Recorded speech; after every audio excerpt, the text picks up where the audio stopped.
దావీదుని గొలియాతు ఎదుట నిలబెట్టిన దేవుడు.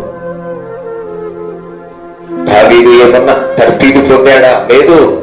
అనుభవములలో నుండి దేవుడు నడిపించగలిగాడు.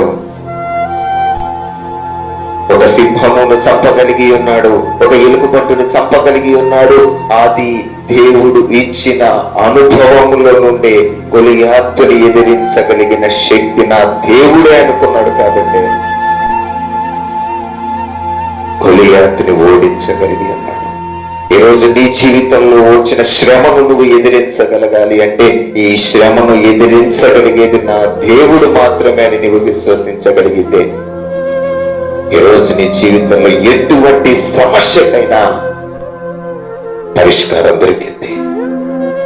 నిన్ను అవమానించిన వారి ఎదుటే, నిన్ను కృంగతీసిన వారి ఎదుటే దేవుడు నిన్ను తలగా నియమించబోతున్నాడు.